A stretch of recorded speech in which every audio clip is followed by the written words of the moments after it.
I'm a monogamist now, so there's a new rule that Robyn made. And because I'm a monogamist, my wife gets to make rules, right? So she's like, don't drop a tree until you've removed the last tree you dropped. I will do what I need to do. I'm not going to be walked over. How charming. Planning a baby in the middle of total chaos. Clearly, they couldn't wait until the family had settled in or things calmed down a bit.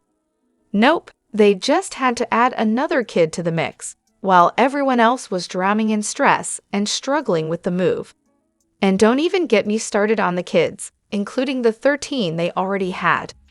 They're all already dealing with enough, and yet the adults thought, why not throw a pregnancy into the mix? Really classy timing. And of course, they couldn't wait until they were out of the first rental. Absolutely selfish. I mean, who needs to consider the other people in the house, right? Especially when things were already tough enough. Then there's Robyn, with the sheer audacity to whine about how the teens didn't exactly celebrate her news about the arrival of her new prince.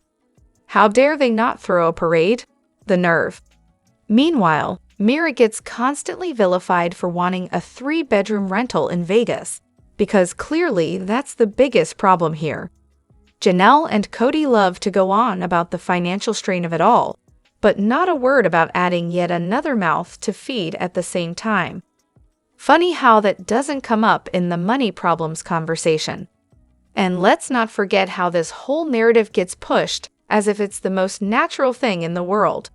Robyn gets a 5-bedroom rental for her 3 kids and 1 on the way.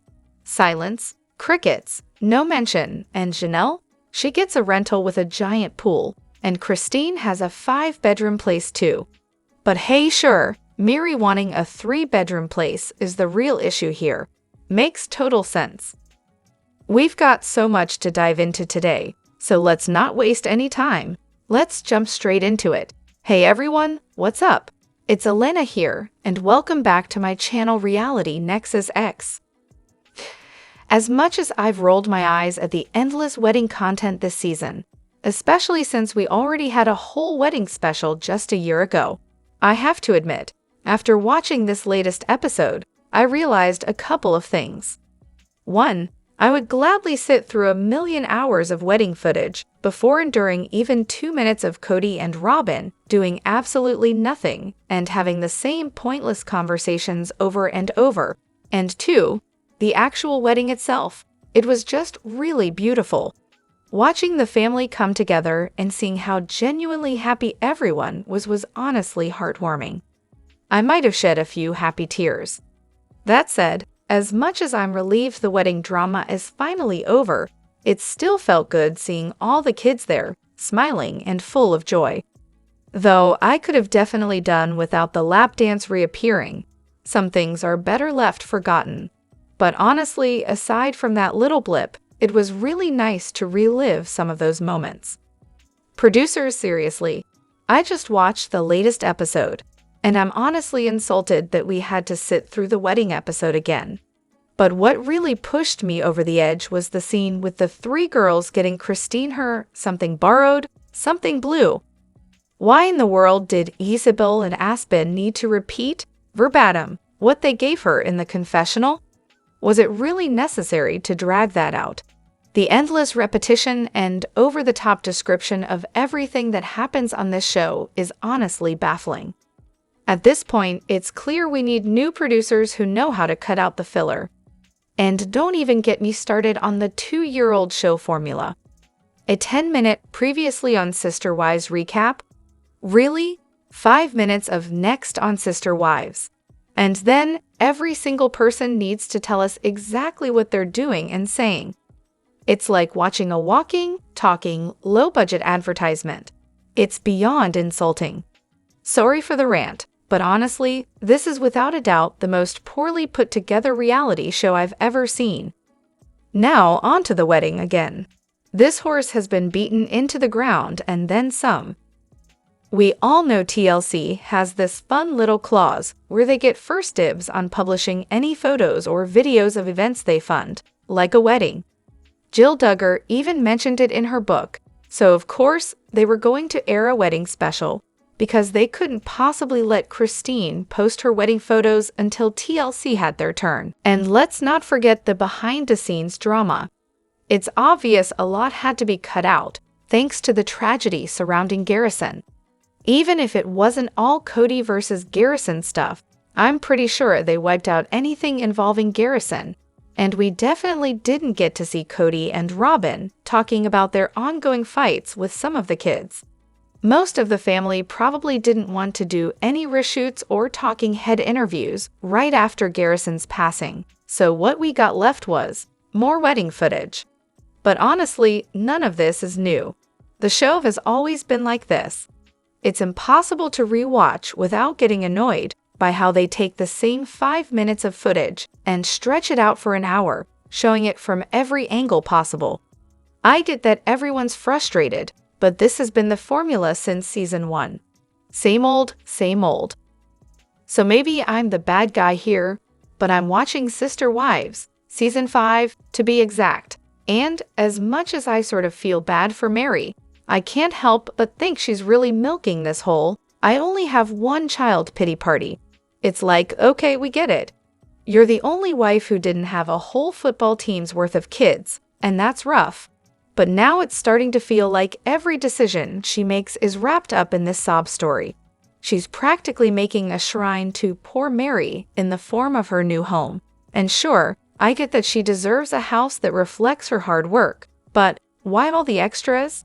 I mean, if money is really that tight for the family, as they love to claim, then why is she still picking the most expensive options for everything? Flooring hasn't even been chosen yet, and she's already $200 over budget, looking for even pricier choices. Like, come on, Meri, you're tugging at heartstrings so hard that it's turning into an orchestra, but your financial decisions are starting to sound like a solo ouch. I'm all for her getting her dream house, but let's maybe dial back on the treat yourself mentality, especially when the budget's already in the red. And don't even get me started on their culture, where a woman's worth seems to be tied to how many kids she's cranked out. Meri only had one, so of course, she got treated like she was missing a whole part of her identity. Yeah, it's a big deal in their world, but that doesn't mean she has to use it as a free pass for bad decisions. Now, just so we're clear, the Vegas homes weren't these grand, custom-built mansions. They were picked from floor plans, all roughly the same size. The extras and budget-busting upgrades, yeah, those came straight from Meri's pocket. And don't forget, her house doubled as the venue for MLM parties. So some of those luxury choices were probably more for business than comfort. But honestly, this whole family seems to make bad financial decisions across the board. Stick around, it only gets worse from here. Just wait till you catch up to the current season. It's a train wreck of financial disasters in every corner of their lives. If Meri only knew, or more accurately, if she knew, when exactly did she find out about Kody's little affair? Was it before the wedding, when he was still lying through his teeth to keep the whole temple wedding thing intact? Or did he finally spill the beans to her after Robyn was in the loop? Either way, the fact that Meri stayed quiet about it for so long is almost impressive. I mean, if I were in her shoes, that major character flaw would have been an ace up my sleeve, one I'd be just itching to play. Kody, of all people, must have known how much damage that secret could cause. You'd think he'd treat her a little better, not out of any genuine affection, but because the last thing he needed was Meri airing his dirty laundry to the rest of the wives. It's also fascinating how she never once threw his infidelity in his face, especially when the whole catfish debacle came up. Hello, talk about the pot calling the kettle black. I'd imagine Meri could have made a few choice comments about Kody's unfaithfulness, not just to her but to their faith. But here's the kicker, maybe Meri's been sitting on this for a reason. Could it be that she's playing the long game, waiting for the perfect moment to bring it up? She even hinted at it in the first season, when she casually mentioned how their relationship had trust issues from the get-go, thanks to some little thing that happened before they even tied the knot. Whatever it was, it clearly set the stage for a whole lot of unresolved tension. Would love to hear some other theories on this one though. There's a lot more going on beneath the surface. For the one-on-one end-of-season episodes, I think we should really put Robyn on the spot. Let's ask her a few questions that she won't be able to wriggle out of. First up, do you realize that viewers generally find you unlikable? We know she'll try to dance around that one, but let's make sure it sticks. Next, how does it feel to know that your eyebrows and hair get so much attention? It's the kind of question that'll make her squirm, but hey, it's fair game when it's been a consistent topic of conversation. And the final one, if you could go back and change anything about your behavior, what would it be? She can't avoid taking responsibility for something here. She's had plenty of time to think about it. Then, let's ask her to give some real, concrete examples of what she's done to merge the families. How has she helped the other wives get along? What has she done to be a mother to the OG kids? And let's not forget, how has she supported her kids' relationship with Meri? We need specifics, Robyn. It's easy to say you've done something. Showing us would be a lot more convincing. For my own question, I'd love to ask, why don't you let your oldest kids live freely? There's this whole controlled bubble she's created, and it's clear she's trying to keep her kids sheltered from a normal world. I'm guessing that's one of the reasons she cut ties with the OG family in the first place. They were giving her kids too much freedom. Heaven forbid they start thinking for themselves and show the younger ones how life works outside of her little bubble. If I hear the word loyal one more time, I swear I'm going to lose it. I'm diving back into Sister Wives, and I am livid at Kody. I've been annoyed with him since season 1, but now, hearing the most disloyal man on the planet complain about others not being loyal to him is honestly making me want to puke. His latest rant, "My kids need to come to me because that's loyalty." Really? Why is it that when you have obligations, Kody, it's totally fine to not contact your own children? But when they choose not to reach out to you, suddenly it's disloyal? I'm so sick of his ridiculous takes on his adult children. They're still your kids, Kody, and being a parent doesn't end when they turn 18. It's pathetic that he thinks he's off the hook for staying in touch just because they're adults. And this whole, it's a two-way street excuse, shut up. Just admit you don't give a single damn instead of spouting this loyalty nonsense. Then there's Christine, who spends 30 years in a marriage with him and is somehow not loyal. His warped ideas of loyalty, respect, and everything else are gross. Honestly, I don't know how Janelle, Christine, and Meri didn't leave sooner. It's like he's been watching some alpha male garbage and took it way too seriously. Ew. And don't even get me started on season 16, when the interviewer pointed out how emotionally neglectful he was toward Christine, and Kody just lost his mind. That moment was so telling. He knows he messed up, but he can't handle anyone else calling him out on it. Accountability? Never heard of her. I really wish production would force him to define what loyal actually means when he throws it around. Remember how obsessed he was with how loyal Meri was when he was designing their god-awful jewelry. In hindsight, I get it. Meri stuck around, not because the relationship was good, but because she took her vows seriously. At least that makes sense. Every time he says loyal, I just mentally replace it with obedient, and suddenly, everything he says makes a lot more sense. Isn't that rich, Robyn?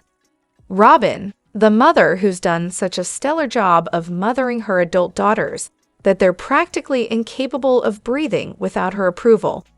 And here she is, making the absurd claim that the OG3, the ones who actually care about their kids and grandkids, have the gall to focus on their own families. How dare they, right? Let's talk about Robyn for a second. This is the woman who seems to keep her daughters on a tight leash, emotionally, psychologically, and probably physically too. You can almost feel the anxiety radiating from A and B as they sit in front of cameras, parroting their mother's talking points about how they're the victims here. They repeat Robyn's script almost word for word, convinced that's what they need to do to protect her. It's almost impressive how well they've learned it. No deviation, just one line after another. And then there's Robyn herself, the queen of obsession. She probably knows where her adult children are at all times, and who they're with, just to make sure she's in the loop. But sure, Robyn, go ahead and throw shade at MJ and C for actually giving a damn about their own kids. Because, obviously, showing interest in your children's lives is the real problem here. Who needs that kind of emotional investment, right? Definitely nothing detrimental to the family. But hey, let's hear Robyn's take on that one. I'm sure it's a masterpiece. If we're being honest, this might just be the most outlandish, idiotic thing Robyn's ever said. I mean, is she that clueless? Is her lack of self-awareness so intense that we need a professional diagnosis at this point? The sad part is, Robyn's not exactly the sharpest tool in the shed. Week after week, she manages to embarrass herself, and yet, she genuinely believes the rest of the mothers are in the wrong for wanting to care about their adult kids and grandkids. Oh, how dare they focus on the people who matter to them. Watching her is like witnessing a train wreck in slow motion. Just when you think it can't get worse, it does. So Truly really wanted her baby sister to be called Ariel? Let's backtrack a bit. I may not be the most seasoned fan of this fandom. I'm just on season 10, and hey, baby Ariella is brand new. But let's break it down. So early on in Robyn's pregnancy, everyone's throwing out name ideas. Enter the moment where the producers decide to ask Truly and Solomon what they think the baby should be called. And guess what? Truly says Ariel. Hold up. Could that be a coincidence that the baby eventually ended up with a name so close to it, Ariella? If we're talking about season 9, and I'm not entirely sure which episode that couch scene was from, but whatever, I'm just here speculating. Was it Truly's idea that planted the seed? Or had they been chatting with the kids about names before?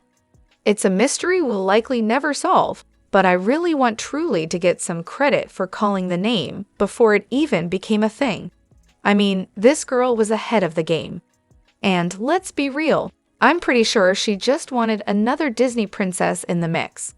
After all, we've got Aurora, and now she gets Ariella. Princesses galore. I know everyone's been saying the wedding content is getting a bit much, but honestly, it did make me tear up.